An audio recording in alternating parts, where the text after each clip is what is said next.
ஹalleluya good morning. இன்னொரு ஞாயிற்றுக்கிழமை ஆண்டவர் நமக்கு கொடுத்திருக்கிறாரு. இந்த ஞாயிற்றுக்கிழமை நாம ஆலயத்துக்கு போவதற்கு முன்பு வாங்க ஒரு சிறிய செய்தியை கேட்போம். ஒருவேளை நீங்க இப்போவே ஆலயத்துக்கு கிளம்பி இருந்தா வந்த பிறகு கூட நீங்க இந்த செய்தியை கேட்கலாம். எத்தனையோ பேர் ஆலயங்கள் இல்லாதவங்க இருக்கிறாங்க. எத்தனையோ ஆலயங்கள் லேட்டாக ஸ்டார்ட் ஆகுது. அநேக ஆலயங்கள்ல இன்று அநேக ஆராதனைகள் சர்வீசஸ் நடக்கிறதுனால ஏதோ ஒரு ஆராதனைக்கு போகலாம் என்று சொல்லி இருக்கிறாங்க. லாக்டவுனுக்கு அப்புறம் இந்த சோசியல் மீடியா லைவ் வந்ததுக்கு பிறகு இனி எதற்கு தேவனை ஆராதிக்க ஆலயத்துக்கு போக வேண்டிய அவசியம் இல்லை, வீட்டிலேயே ஆராதிக்கலாம் என்ற எண்ணம் அநேகருக்கு வருகிறது. ஆனா தவறாம தேவனுடைய ஆலயத்துக்கு நாம போகணும். 1 மணி நேரம் 2 மணி நேரம் இருந்துட்டு வருவதல்ல, நாள் எல்லாம் தேவனுடைய ஆலயத்துல கர்த்தருடைய நாளை கனப்படுத்தி வசனத்தை கேட்பது, வாசிப்பது, தியானிப்பது, கற்றுக்கொள்வது, ஜெபிப்பது, சுவிசேஷத்தை அறியாதவங்களுக்கு சுவிசேஷத்தை பகிர்வது நம் கடமைங்க. சிறிய ஜெபம். பரிசுத்தரே, எமக்கு நன்றி ஆண்டவரே. ஞாயிற்றுக்கிழமை எப்படி நாங்க பயன்படுத்தணுமோ அறிந்து அளவில்லாத ஆசீர்வாதங்களை வாரம் முழுவதற்கும் வருஷம் முழுவதற்கும் வாழ்நாள் எல்லாவற்றிற்கும் போதுமான சத்தியங்களை அறிந்து கொண்டு வாழ உதவி செய்யும்படி கிறிஸ்துவின் நாமத்திலே ஜெபிக்கிறோம் நல்ல பிதாவே, ஆமென். தேவனுக்கு ஸ்தோத்திரம்.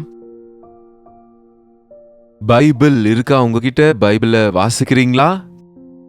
ஞாயிற்றுக்கிழமை உடனே அதிக அதிகாரங்களை வாசிப்பதற்கு பதிலாக இன்றைக்கு அநேகர் ஞாயிற்றுக்கிழமை எப்படியும் பாஸ்டர் அநேக ரெஃபரன்ஸஸ் சொல்லும்போது அதை பார்க்குறோம் இல்லையா, திரும்ப எதுக்கு வேதத்தை வாசிப்பதுன்னு நினைக்கிறாங்க அநேகர்.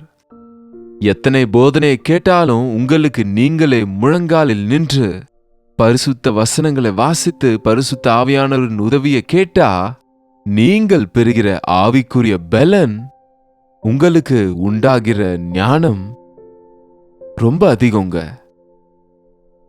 அப்போஸ்தலரின் நடபடிகள் 20ஆம் அதிகாரம் 7ஆம் வசனத்திலிருந்து வாசிக்கிறேன், கேளுங்க. வாரத்தின் முதல் நாளிலே அப்பம் பிட்கும்படி சீஷர்கள் கூடி வந்திருக்கையில் பவுல் மறுநாளிலே புறப்பட வேண்டுமென்றிருந்து அவர்களுடனே சம்பாஷித்து நடு ராத்திரி மட்டும் பிரசங்கித்தான். வாரத்தின் முதல் நாள், அதாவது ஞாயிற்றுக்கிழமை ஆலயத்தில் கூடினவர்கள் அப்பம் பிட்பதிலும் சபையாய் கூடி வருவதிலும் ஜபத்திலும் தேவனுடைய வசன தியானிப்பிலும் ஆண்டவரை ஆராதிப்பதிலும் எவ்வளவு நேரம் இருக்கணும்? கடந்த காலங்களிலே ஒரு ஆராதனை 3 மணி நேரம் 4 மணி நேரம் இருக்குங்க. சில சர்ச்சஸ்ல காலையில 9 மணிலிருந்து சாயந்தரம் 4 மணி வரைக்கும் ஆராதனை நடந்து கொண்டே இருக்கும். ஒரே பேட்ச். இப்போனா பேட்சஸ் மாறிட்டே இருக்கிறாங்க. சபையெல்லாம் விசுவாசிங்க எல்லாரும் எவ்வளவு அருமையா இருக்குமோ ஆராதனை. மனம் நிறைவா தேவனுடைய சமூகத்தை அனுபவிப்பதற்கும் இருதயங்களை பகிர்ந்து கொள்ளவும் தேவனிடத்திலே மகிழ்ச்சியா இருக்கவும். ஒரு ஃபேமிலி ரிட்ரீட்னா சொந்தக்காரங்க குடும்பம் எல்லாரும் ஏதோ ஒரு அருமையான சுற்றுலாவுக்கு போறவங்க எவ்வளவு சந்தோஷிப்பாங்களோ பாருங்க. நம்முடைய சுற்றுலா, நம்முடைய ஆனந்தம், நம்ம சந்தோஷம் நம்ம தேவனுடைய சமூகத்துலங்க. அவருடைய சமூகத்துல சம்பூரணமான சந்தோஷம் இருக்கு. ஆனா இந்த கடைசி நாட்கள்ல மனுஷங்க தேவனுடைய சமூகத்தை நேசிக்கிறது இல்லைங்க. உலகத்தை நேசிக்கிறாங்க, உலக காரியங்க மேல மனசு வைக்கிறாங்க. பவுல் நடத்துகிற இந்த ஆராதனையில மறுநாள் அவர் வேறொரு இடத்துக்கு போய்விடுகிறார். கிட்டத்தட்ட 3 வருஷங்கள் இங்கே இந்த விசுவாசிகளோடு சபையோடு இருந்த அவர், உங்களை பிரிந்து போகிற நேரம் வந்ததென்று அந்த ஞாயிற்றுக்கிழமை எல்லா விசுவாசிகளையும் எல்லா மூப்பரையும் அழைத்து, நான் சென்று விட்டாலும் நீங்க ஆண்டவரை பிடிச்சுக்கோங்க, ஆண்டவர் உங்களுக்கு துணையா இருப்பாரு, ஆண்டவர் உங்களை பலப்படுத்துவாரு, நீங்க விழித்திருங்க, உங்களுடைய கடமைகளை நீங்க செய்யுங்க என்று ஒரு தாய் பிள்ளைகளுக்கு எச்சரிக்கை சொல்வது போல, ஒரு தகப்பன் உற்சாகப்படுத்துவது போல பவுல் அங்கே சபையை எவ்வளவோ நேசிச்சாருங்க. பவுல் ஊழியத்தை நேசிச்சாரு. சொந்த பிள்ளைகளை போல நேசிச்சு பாசமா இருந்தாராம். அவங்க நல்லது கெட்டது அறிந்து கொள்வாரு. அவங்க கிட்ட இருந்து பணத்தை எதிர்பார்த்தவர் இல்லைங்க. சாப்பாடை எதிர்பார்க்கிறவர் இல்ல. அந்த விஷயத்துக்கு வந்தா பிள்ளைகள் பெற்றோருக்கு அல்ல, பெற்றோர் தான் பிள்ளைகளுக்காக சொத்து சேர்த்து வைக்கணும்னு சொன்னாரு. என் எல்லாவற்றையும் என்னையும் நான் உங்களுக்காக செலவு செய்கிறேன், தேவைப்பட்ட என் ஜீவனையும் கொடுப்பேன் என்று ஒரு இடத்துல எழுதியிருக்கிறத பார்க்கிறோம். இன்றைக்கு அப்படிப்பட்ட ஊழியக்காரங்களையும் பார்க்க முடியல, அப்படிப்பட்ட விசுவாசிகளையும் பார்க்க முடியல. ஊழியக்காரங்களுக்கும் விசுவாசிகளுக்கும் நடுவே இருக்க வேண்டிய உறவு கிறிஸ்துவின் அன்பு உறவுங்க.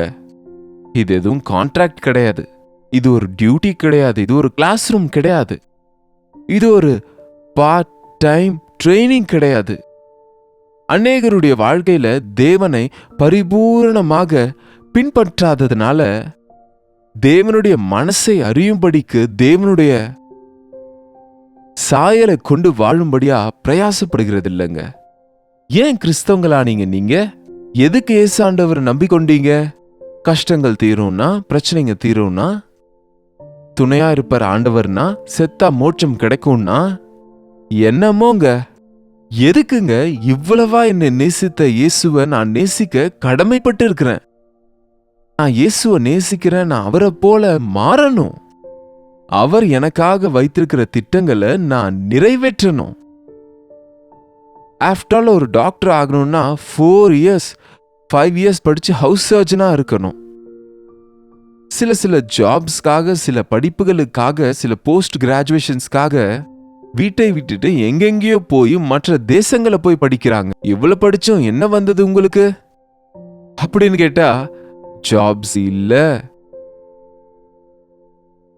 இங்க சமாளிக்க முடியல, ஃபெயில் ஆயிட்டேன் நானு.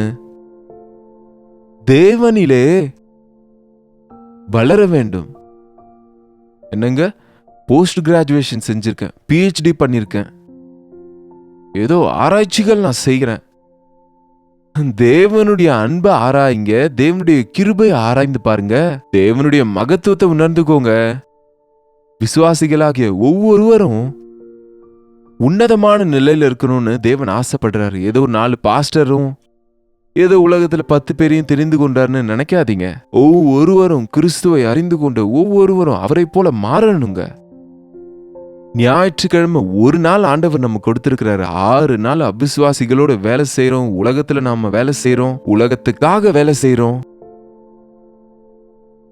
உங்க நேரத்தை, உங்க மனசை, உங்க தாளந்து எல்லாவற்றையும் அந்த பணத்துக்காக, அந்த சம்பளத்துக்காக, அந்த லாபத்துக்காக பயன்படுத்துறீங்க. ஆனா உங்க ஆத்மாவை நேசிச்ச ஆண்டவர் நீங்க நித்தியமா இருக்க போகிற பரலோக ராஜ்யத்துக்காக, உங்க வீட்டுல ஆண்டவர் அறியாதவங்க, ஆண்டவருடைய ரட்சிப்பை பெறாதவங்களுக்காக நீங்க படுகிற பிரயாசம் எவ்வளவுங்க.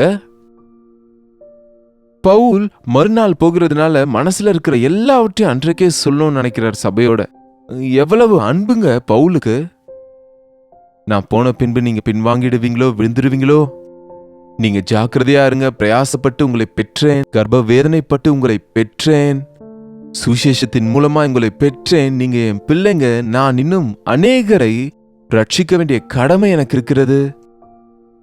இன்னும் விவரமாக அநேக காரியங்களை அவர்களோடு பேசுகிறார். பிரசங்கித்துக் கொண்டு நடுராத்திரி வரைக்கும், காலையில தொடங்கின கூட்டம் இரவு நடுராத்திரி வரைக்கும் தொடர்ந்துட்டு இருக்குங்க. எங்கேயாவது இருக்குதா இப்படி ஒரு கூட்டம் நடக்குதா இன்றைக்கு? ஆல் நைட் பிரேயர்னு சொல்லுவாங்க அநேகர். வருவதே 10க்கு 11க்கு, முடிப்பது 1 மணிக்கு 2 மணிக்கு. அது எப்படி ஆல் நைட் ஆகுங்க? திரும்ப அதுல நடுவுல 2 பிரேக்கு, 2 டீ பிரேக்கு, 10 பாடல்கள். இதுல நீங்க செய்யற ஜெபம் எங்க? 1 மணி நேரம் வசனம். பாருங்க, எத்தனை பேர் இன்றைக்கு ஜெபத்துக்கும் வசனத்துக்கும் பாடல்களுக்கும் தேவ சமூகத்துல சம நிறைவா பாடல் ஜெபம், பாடல் வசனம், வசனம் ஜெபம், ஜெபம் தியானம். நாம பரிபூர்ணமாயிடுவோங்க, பரிசுத்தப்படுத்தப்படுவோம். நம்ம சுபாவத்துல மாற்றம் உண்டாகும். தேவ சமூகத்துல மன நிறைவா நேரம் செலவிட்டு எவ்வளவு நாள் ஆகுதுங்க? ஞாயிற்றுக்கிழமைனா நான் ரொம்ப களைத்து போயிடுவேன். எனக்கு அதுல ரொம்ப ஆனந்தங்க. மணிக்கணக்கில் நிற்பேன் அவருடைய சமூகத்துல. அநேகருக்காக ஜெபிப்பேன், வசனத்தை பகிர்ந்து கொள்ளுவேன், பாடவும் செய்வேன். அப்போதான் எனக்கு திருப்தியா இருக்கும். யாரோ பாடினா நம்ம ஹாயா ரெஸ்ட் எடுத்தா எப்படி? என் தேவனை நான் துதிக்க வேண்டாமா? பாடல்கள் வராதுன்னு சொல்றீங்க விசுவாசிங்க, எப்படிங்க? கற்றுக்கொள்ளுங்க. வசனத்தை பாடலாக மாற்றி தேவனுக்கு அர்ப்பணமாக அர்ப்பீங்க. நடு ராத்திரி வரைக்கும் பேசிக்கொண்டிருந்தாரு. என்ன பேசுறாருன்னு கவனிச்சா அடுத்த வசனங்களை நீங்க வாசிச்சா நம்மளுக்கு புரியும். நான் உங்களிடத்துல எவ்வளவு வெகு மனத்தாழ்மையோடும் மிகுந்த கண்ணீரோடும் யூதருடைய தீமையான நான் கர்த்தரை சேவித்தேனோ உங்களுக்கு தெரியும். 19ஆம் வசனம். பிரயோஜனமானவைகளில் ஒன்றையும் நான் உங்களுக்கு மறைத்து வைக்காமல் வெளியரங்கமாக வீடுகள் தோறும் உங்களுக்கு பிரசங்கித்து உபதேசம் பண்ணி தேவனிடத்திற்கு மனம் திரும்புவதை குறித்தும் நம்முடைய கர்த்தராகிய இயேசு கிறிஸ்துவை விசுவாசிப்பதை குறித்தும் நான் யூதருக்கும் கிரேக்கருக்கும் சாட்சியாக அறிவித்தேன். இவை எல்லாம் உங்களுக்கு தெரியும். எதையுமே மறைத்து வைக்காம தேவன் சொன்ன எல்லாம் உங்களுக்கு நான் சொல்லியிருக்கிறேன். பகிரங்கமா சொல்லியிருக்கிறேன், மீட்டிங்ஸ்ல சொல்லியிருக்கிறேன், உங்க வீடுகள் தோறும் சொல்லியிருக்கிறேன், உங்களை கெஞ்சி சொல்லியிருக்கிறேன், அன்போடு சொல்லியிருக்கிறேன். நான் எப்படியாக என் மனசாட்சியை காப்பாற்றிக் கொண்டேனோ, நான் யாருடைய வெள்ளியை ஆகிலும் பொன்னை ஆகிலும் ஆசைப்படவில்லை. 33 ஒருவனுடைய வெள்ளியை ஆகிலும் பொன்னை ஆகிலும் வஸ்திரத்தை ஆகிலும் நான் இச்சிக்கவில்லை. என் சொந்த கைகளால நான் கஷ்டப்பட்டு வேலை செய்து அந்த வேலையினால என்னை போஷித்து கொண்டேன். நான் அது கூட உங்களுக்கு பாரமா இருக்கக்கூடாதுன்னு உங்க ஆத்ம பாரத்தினால நிறைந்தவனாய் உங்களுக்கு எவ்வளவோ போதித்தேன். அதை எல்லாம் நீங்க நினைவுல வைத்துக் கொள்ளுங்க. 28ஆம் வசனம். ஆகையால் உங்களை குறித்தும் தேவன் தம்முடைய சுய இரத்தத்தினாலே சம்பாதித்துக் கொண்ட தமது சபையை மேய்ப்பதற்கு பரிசுத்த ஆவி உங்களை கண்காணிகளாக வைத்த மந்தை முழுவதையும் குறித்தும் நீங்கள் எச்சரிக்கையாக இருங்கள். பரிசுத்த ஆவியானவர் நமக்கு ஒப்புவித்திருக்கிறாருங்க. என்ன நினைக்கிறீங்க ஊழியக்காரங்கனா? என்ன நினைக்கிறீங்க சபை மூப்பர்னா? மூப்பர் என்று சொல்லி அதிகாரத்தை காட்ட முயற்சி செய்றீங்க. சபை மூப்பர் சபைக்கு பாரமாயிடுறாங்க. இன்றைக்கு போதிக்கிறவங்களே பாரமாயிடுறாங்க. இன்றைக்கு போதிப்பது அல்லங்க, இங்க எடுத்துக்காட்டா வாழ்வதுதான் முக்கியம். யாருடையது சபை? உங்களுதா? கிறிஸ்து ரத்தத்தை சிந்தி வாங்கின சபையை நமக்கு ஒப்புவித்திருக்கிறார். ஒரு கோடீஸ்வரனின் மகனை உங்க கையில கொடுத்து பாத்துக்க சொன்னா நீங்க எப்படி பார்த்து கொள்ளுவீங்க? உங்க இஷ்டம் போல பாத்துக்கிட்டா என்ன ஆகும்? குழந்தைக்கு உணவு கொடுக்காம, விளையாட வைக்காம, குழந்தைக்கு நல்லது கெட்டது பார்க்காம விட்டுவிட்டா சும்மா இருப்பானா அந்த தகப்பன்?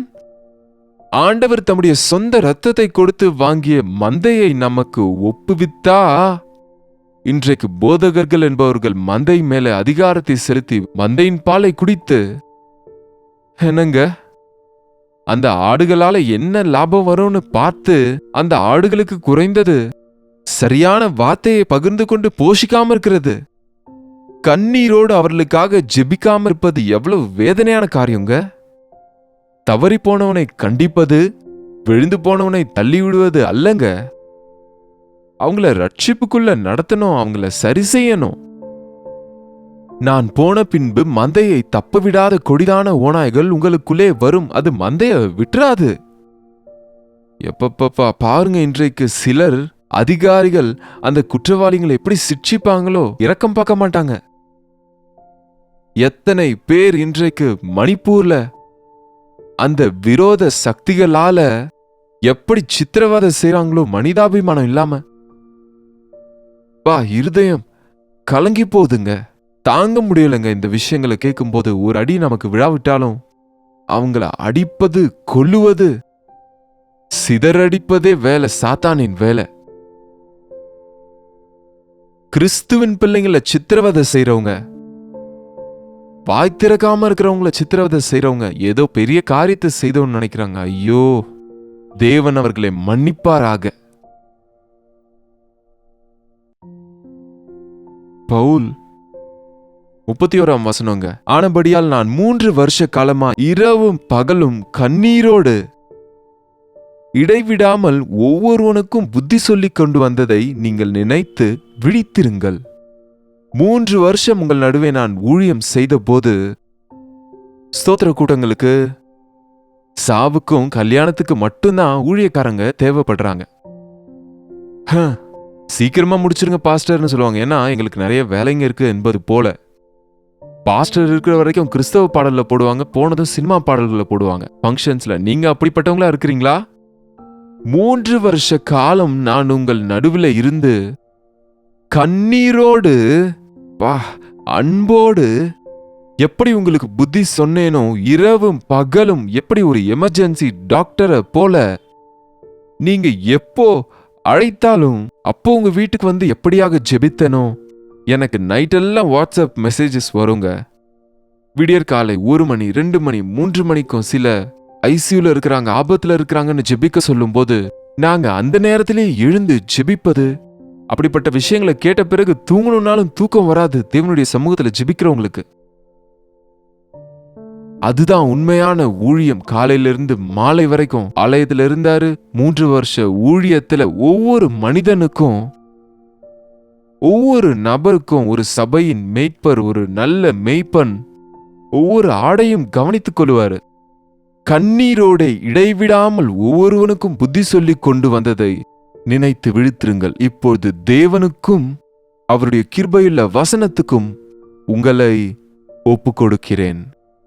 அவர் நீங்கள் பக்தி விருத்தி அடையவும் பரிசுத்தமாக்கப்பட்ட அனைவருக்குள்ளும் உங்களுக்கு சுதந்திரத்தை கொடுக்கவும் வல்லவராக இருக்கிறார். உண்மைதாங்க, பாஸ்டர் எப்பவுமே உங்க கூட இருக்க முடியாது. எப்பொழுதும் உங்களுக்காக ஜெபிக்கவும் உங்களுக்கு தேவனுடைய வசனத்தை சொல்லவும் தேவ ஊழியக்காரர் உங்களோடு இருக்க முடியாது. போகும்போது பவுல் சொல்லுகிறார், நான் இன்னும் கிறிஸ்துவின் நாமத்தை அறியாத இடங்கள் எத்தனையோ இருக்கு, இன்னும் அழிந்து போறவங்க எத்தனையோ பேர் இருக்கிறாங்க.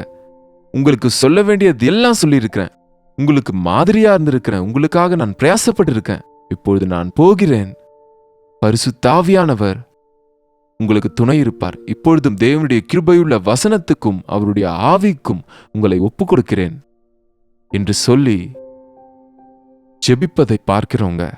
இன்றைக்கு ஆலயத்துல நீங்க எவ்வளவு நேரம் செலவு செய்றீங்க? உங்க ஊழியக்காரருக்கும் உங்களுக்கும் நடுவுல எப்படிப்பட்ட உறவு இருக்கிறது? உங்களுக்கும் தேவனுக்கும் எப்படிப்பட்ட உறவு இருக்கிறது? ஊழியக்காரர் சரியில்லைன்னு விட்டுறாதீங்க. இன்றைக்கு நம்ம ஆண்டவர் இருக்கிறார். இன்னைக்கு நமக்கு மத்தியஸ்தர் அவர் தான். நேரா முழங்கால் போட்டு ஆண்டவரோடு பேசுங்க, அவரோடு உறவாடுங்க, ஆண்டவருடைய நாளை அவரோடு செலவிடுங்க. ஜெபிப்போம். பரிசுத்தரே, உமக்கு நன்றி ஆண்டவரே. 6 நாட்கள் வேலை செய்ய சொன்னீங்க, 7வது நாள் உங்களுக்காக எங்கள் ஆவியை பலப்படுத்திக் கொள்ளவும், உங்க வேலையை செய்யவும், உங்க ஆலயத்துல நேரம் செலவிடவும், சுவிசேஷத்தை பகிரவும், உம்முடைய அனந்த ஞானத்தை பெற்றுக்கொண்டு இந்த பயங்கரமான உலகத்துல வீழ்த்திருந்து உம்முடைய வருகைக்காக ஆயத்தப்படவும் எங்களுக்கு உதவி செய்யும்படிக்கு கிறிஸ்துவின் நாமத்தில் ஜெபிக்கிறோம் பிதாவே, ஆமென். பிதாவாகிய தேவனுடைய அன்பும் குமாரனாகிய இயேசு கிறிஸ்துவின் கிருபையும் பரிசுத்த ஆவியானவருடைய அந்யோன்யமும் ஐக்கியமும் கூடி வந்திருக்கிற நம் அனைவருக்கும் இப்பொழுதும் சதா காலமும் துணையா இருப்பதாக, ஆமென். தேவனுக்கு ஸ்தோத்திரம். நீங்க எங்கிருந்து பாக்குறீங்க என்பதை கமெண்ட் செக்ஷன்ல நீங்க உங்க விவரங்களை டைப் பண்ண மறக்காதீங்க. லைக் பண்ணுங்க, ஷேர் பண்ணவும் மறந்துடாதீங்க. சப்ஸ்கிரைப் பண்ணாம இருக்கிறீங்கன்னா இன்றைக்கு நீங்க சப்ஸ்கிரைப் பண்ணுங்க. அதே போல உங்களுடைய ஜெப விண்ணப்பங்களுக்கும் பாரங்களுக்கும் 8939801234 என்ற நம்பருக்கு ஒரு டெக்ஸ்ட் அல்லது வாய்ஸ் மெசேஜ் மூலமா எங்களுக்கு வாட்ஸ்அப் பண்ணுங்க. நாங்க உங்களுக்காக ஜெபிக்கிறோம். நீங்களும் ஜெபிங்க. கர்த்தர் நிச்சயமா அற்புத காரியங்களை செய்வாரு. இந்த ஊழியத்துல உங்களுக்கு பங்கு கொள்ளணும்னு ஆசை இருந்தா அதையும் நீங்க அதே வாட்ஸ்அப்ல நீங்க தெரிவிக்கலாம். உங்களுக்கு அவங்க விவரங்களை உடனே அனுப்புவாங்க. கர்த்தருக்கு சித்தமா இருந்தா நாளைக்கு இதே நேரத்தில் அனுதின தியான நிகழ்ச்சியில மீண்டும் உங்களை சந்திக்கிற அதுவரை கர்த்தருடைய கிருபை உங்களுக்கு துணையா இருப்பதாக.